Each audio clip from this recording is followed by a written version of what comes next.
So today we are going to discuss the third method for investment decisions, or to have the financial analysis and understanding which project is beneficial or which project is more feasible in terms of the financial aspects, or in terms of the returns which we are gaining from that particular project. So previous to this, we have seen two methods. One was net present value and second was benefit cost ratio.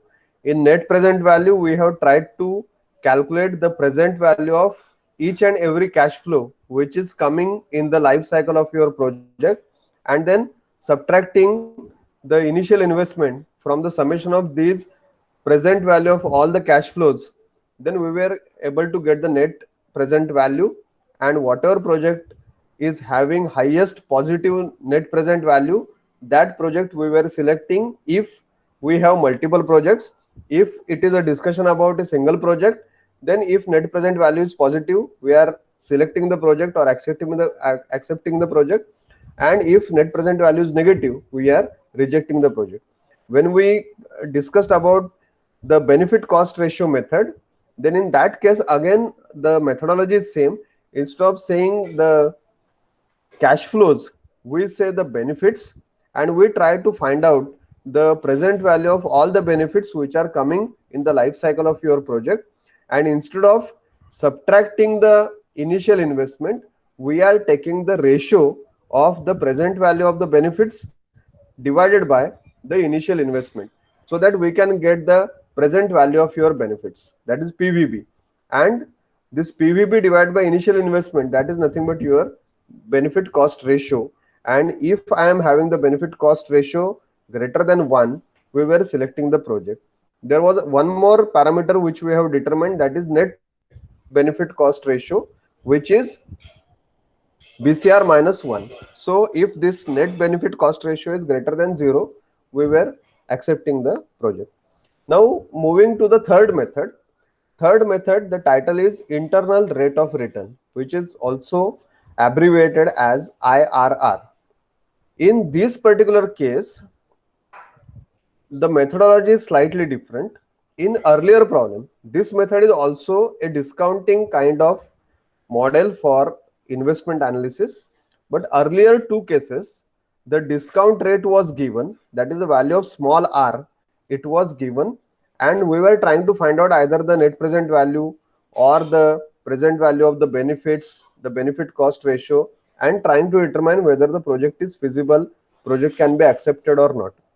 Now in this case, we will be given with the various parameters, but the value of this discounting rate which will be unknown to us, that we need to determine.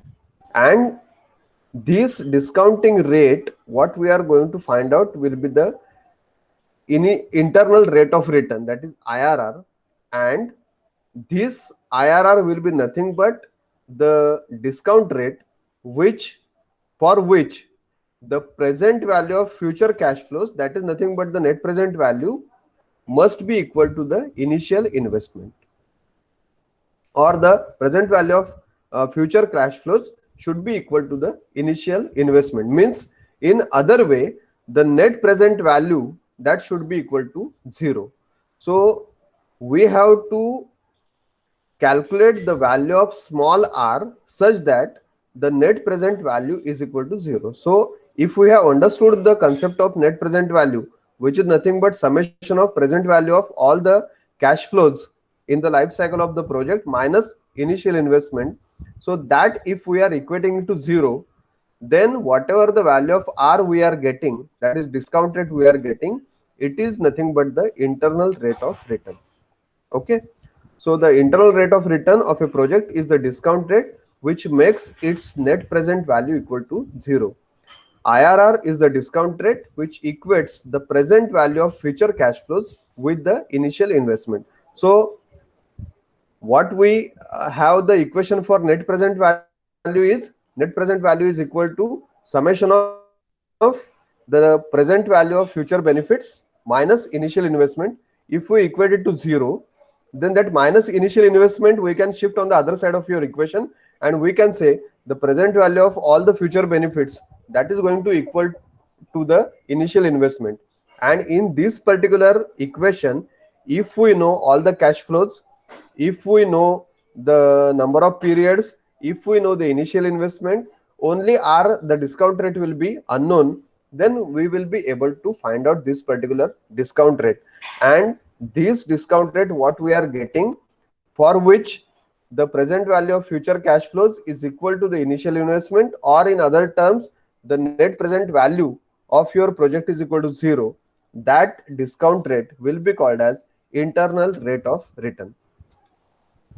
So the equation for this is investment or initial investment is equal to summation of, for t is equal to 1 to n, ct, that is the cash flow at the end of period t, divided by 1 plus r bracket raised to t, where n is life of project, r is internal rate of return, that is the discount rate what we are going to calculate, and ct, that is the cash flow at the end of year t.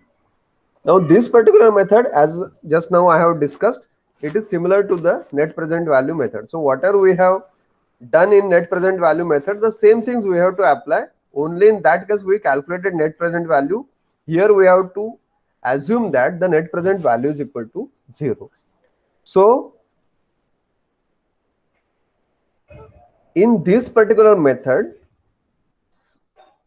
since there are multiple cash flows and divided by 1 plus r bracket raised to 1 bracket raised to 2 bracket raised to 3, so the equation will be slightly complicated. So we may not be able to solve the equation using mathematical approach. So that's why we can shift for another approach, which is called as a trial and error approach. So let us try to understand how to apply this trial and error approach and get the value for this internal rate of return. Now the decision rule, once we apply that trial and error method and calculate the internal rate of return, if the internal rate of return is greater than the cost of capital, if internal rate of return is greater than cost of capital, we should accept the project. And if the internal rate of return is less than cost of capital, we should reject the project. So this is the decision rule. This is the criteria which we are going to apply. So there will be some cost of capital or discount rate given, and there will be the value of IRR which we will get through our solution for the given problem. Then we have to compare these two values.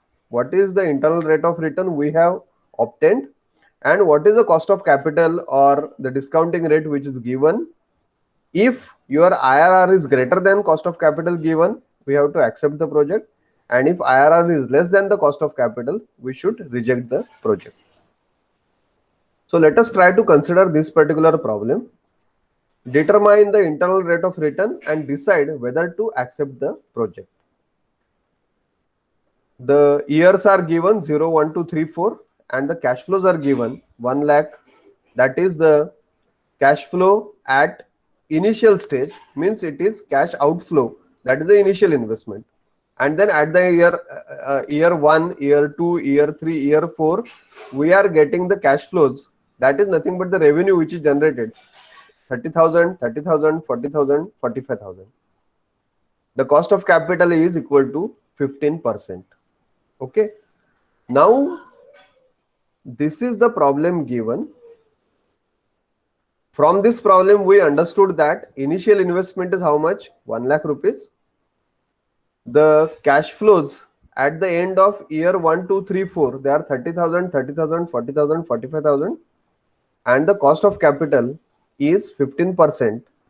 So we have to apply the methodology to calculate the internal rate of return, get the value of IRR first, and then compare that IRR with this 15% cost of capital and check whether we can accept the project or we have to reject the project. So our formula for calculation of IRR is, this is our formula. Investment or initial investment, that is equal to summation from t is equal to 1 to n In this case, t is equal to 1 to 4. Ct, that will be nothing but what? C1, C2, C3, C4 divided by 1 plus R bracket raised to t, and that t is nothing but 1, 2, 3, 4. So applying this formula, if we substitute the values, what we get is the equation in this format. Initial investment 1 lakh on one side, that is equal to 30,000 cash flow for the first year divided by 1 plus R bracket raised to 1 plus 30,000 the cash flow for year 2 divided by 1 plus R square plus 40,000 divided by 1 plus R cube plus 45,000 divided by 1 plus R bracket raised to 4. Now if we look at this equation, we may find slightly difficult to solve this particular equation using our normal calculator also. So for that purpose, what we have to do is, we have to go for assuming some value of R and then check what value we are getting. The most beneficial or the thumb rule is, whatever cost of capital is given, try to substitute the same value and check what IRR we are getting. Okay, so that's why what we have done is, we have taken the R value as 15% itself, which is the given value of cost of capital, and let us try to understand how much is the, whether the two sides of your equation they are matching or they are not matching. Okay, so this is the calculation part. You can see, using R is equal to 15%, 30,000 divided by 1.15 plus, because left side there is nothing to calculate, it is a fixed value. So let us try to understand how much is the value for right side of the equation. So everywhere wherever R is present, we are putting 0.15 because R is 15%. So 30,000 divided by 1.15 plus 30,000 divided by 1.15 square plus 40,000 divided by 1.15 bracket cube plus 45,000 divided by 1.15 bracket raised to 4. So what we observe is, for the cost of capital is equal to 15%, we are getting the value of this right hand side of your equation is equal to 1,802. So this is one value we have obtained. Now what we observe is, in this case, the value which we have obtained is more than your initial investment. This is 1,802 and our initial investment is 1 lakh. So this value using 15% discount rate is more than initial investment. What we want is, we want exactly equal to 1 lakh. So the next value of R, what we are assuming, it should be more or less than 15%, because this 15% is coming in denominator. If we reduce the value of R, then this value will go on increasing. So we should go for increasing the value of R so that the denominator will increase and your ratio summation, it will decrease, and we are trying to find out what will be the next value we are getting. So instead of 15%, the next value what we select is, let us say go for 16% plus 1 we are making into the cost of capital. So now using 16%, we are calculating this. So this is our calculation: 30,000 divided by 1.16 plus 30,000 divided by 1.16 bracket square plus 40,000 divided by 1.16 cube plus 45,000 divided by 1.16 bracket raised to 4. Now if we calculate, we are getting 98,641. If you are having calci with you, you can also calculate and cross check these two values to get the feel of what values you are exactly getting, whether they are matching or they are not matching. Calculate for 15%, calculate for 16%, and check whether for 15% the value for right hand side we get as 1,08,002, and for left hand side we get the value as 98,641.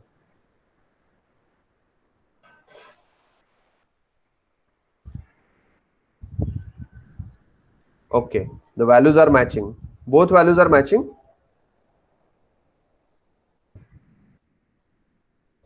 माझं अजून आहे. Okay, so this is first value for r equal to 15%. This is second value for r is equal to 16%. Now using these two values, what we understand is, if I take 15%, it is exceeding 1 lakh. If I take 16%, it is less than 1 lakh. Means the value of IRR will be falling between these two values, 15 and 16. So we have understood now the range. One value of discount rate for which the right hand side gives more than the investment, and one value of discount rate for which the right hand side gives less than the initial investment. So now for this particular range, if I want to calculate the exact value of internal rate of return for which this will be matching, this will be exactly equal to 1 lakh, then there is a standard method. So you can note down this particular formula. So this particular methodology indicates that IRR is greater than 15 and it is less than 16. So range we have obtained. Now let us note down the two values we have got. Absolute net present value for R equal to 15%. Now what we get? This is 1 lakh. If now this is our investment, and right hand side for 15% it is 1,08,002. So if we calculate the net present value is nothing but what? The summation of present value of all the cash flows minus initial investment. So we get for 15% 802, that is the absolute NPV. Similarly, if we get, or if we calculate the absolute NPV for 16%, what we obtain is 98,641 minus 1 lakh.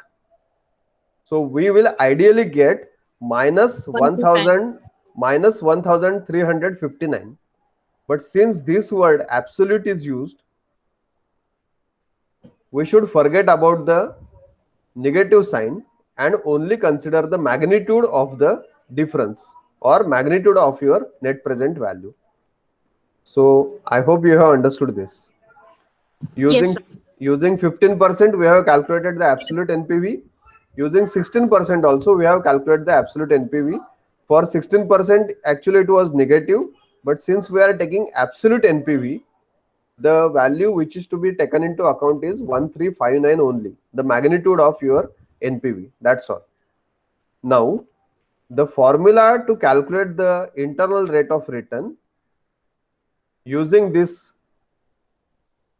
trial and error method or determining the range method, IRR is equal to smaller discount rate plus absolute NPV for smaller discount rate multiplied by difference of R divided by summation of absolute NPV. This divided by is only for the second term. It is not for the entire term. So internal rate of return IRR is equal to smaller discount rate. Which smaller discount rate? Whatever two values you have taken, assumed, out of them whatever may be the smaller value, plus the absolute NPV for that smaller discount rate what you have taken into account, multiplied by the difference between the two values of R what you have selected, and this second term divided by summation of the absolute NPV what you have obtained. So now once you have written this formula, we are going for substitution of the values. So you can observe here IRR is equal to 15. This 15 is for what? Out of the two R values what we have assumed for trial and error method, 15 and 16, the smaller is 15. So 15 we have taken, plus the absolute NPV for smaller discount rate, that is smaller discount rate is 15%. Absolute NPV for that, it is 802. So here we get 802 multiplied by, inside bracket, difference of R. The two values of R are 15 and 16. So 16 minus 15. The difference is how much? 1, divided by summation of absolute NPV, for which absolute NPV for first discount rate plus absolute NPV for second discount rate. So 802 plus 1359. So that will be 2161. So this is how we have to apply the formula. IRR is equal to the two discount rates whatever you have taken into account, assumed discount rates.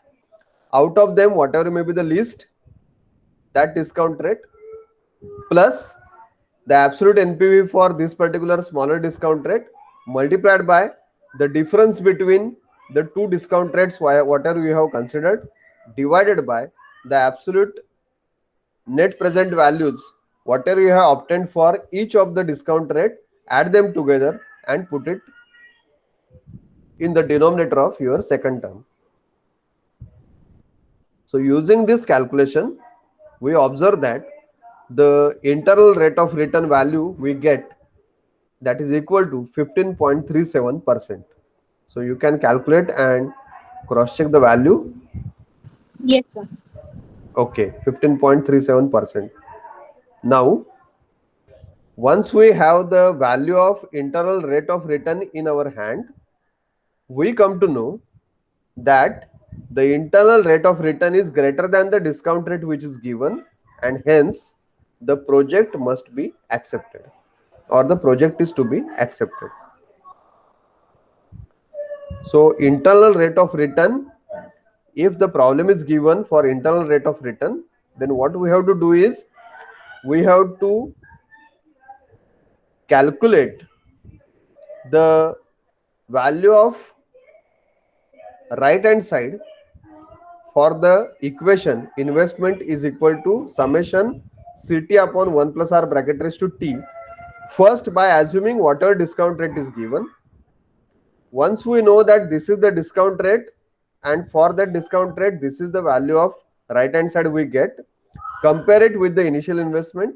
If it is more than initial investment, go for higher value of R, that is second value. If you get the value of right hand side of the equation less than the initial investment, you should try for a smaller value of R, so that you will get the two values.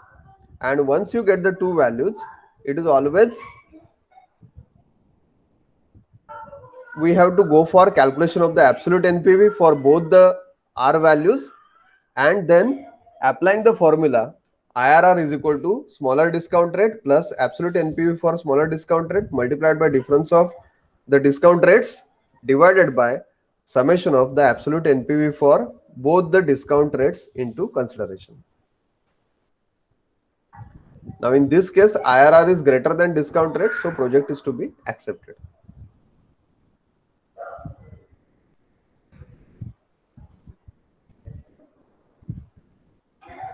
This is about the internal rate of return method.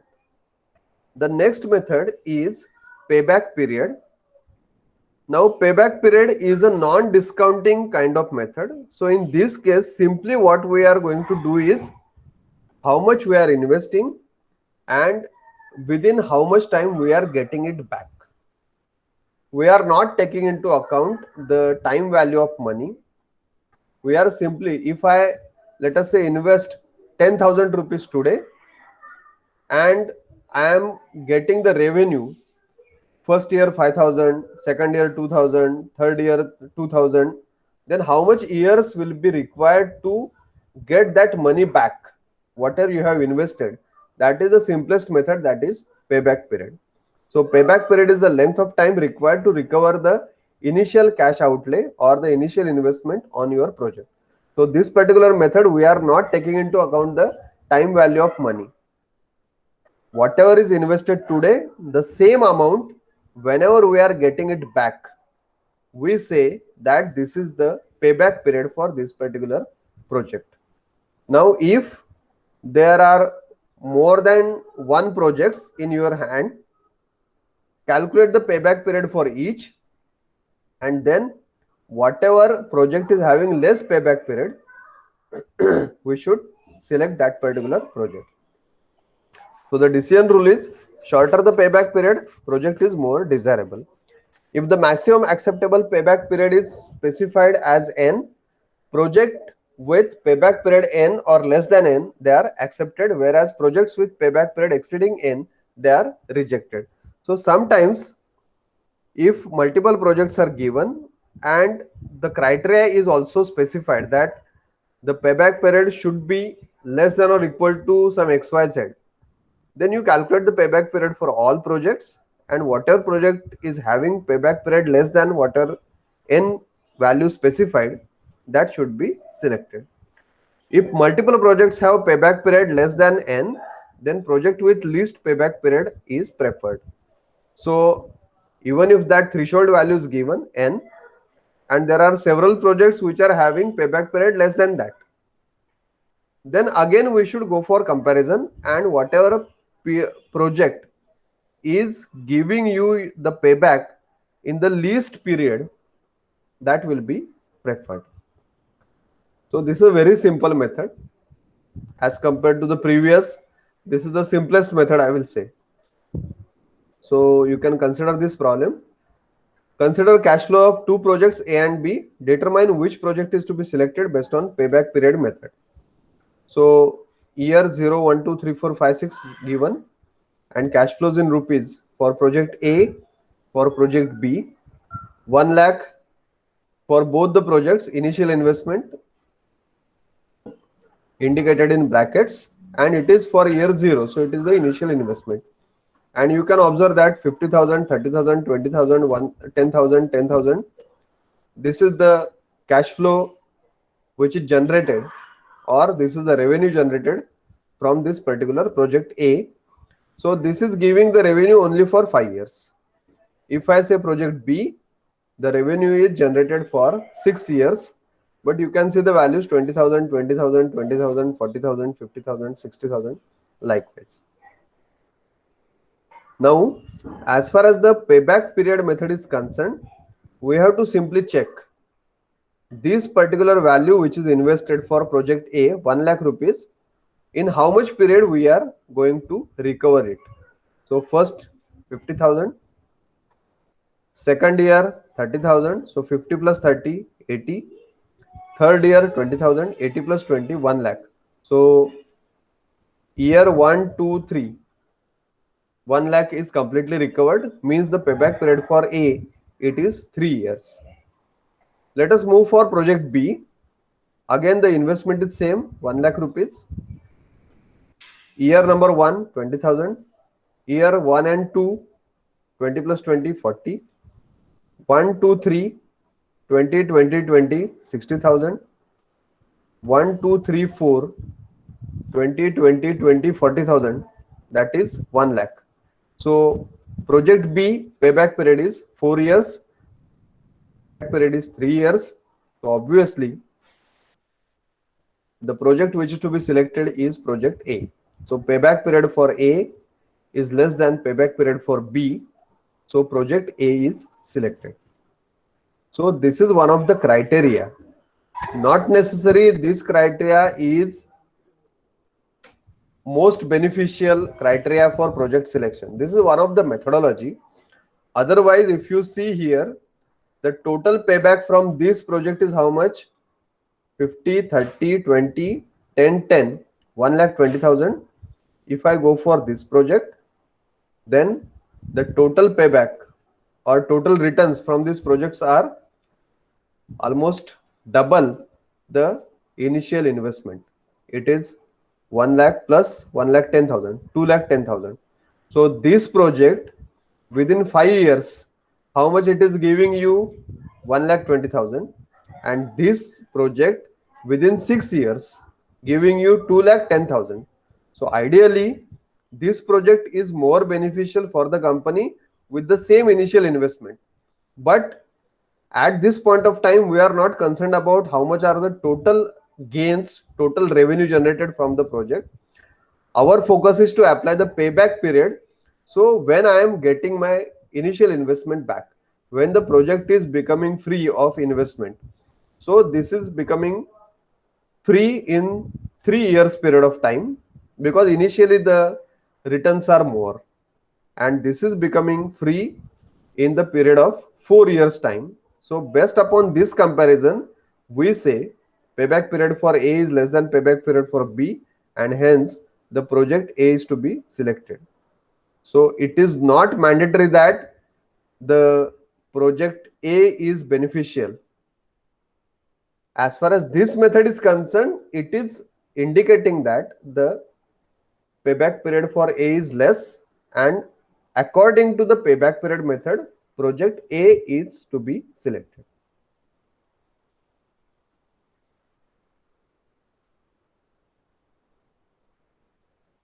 So this is about the internal rate of return method and payback period method for selection of the projects.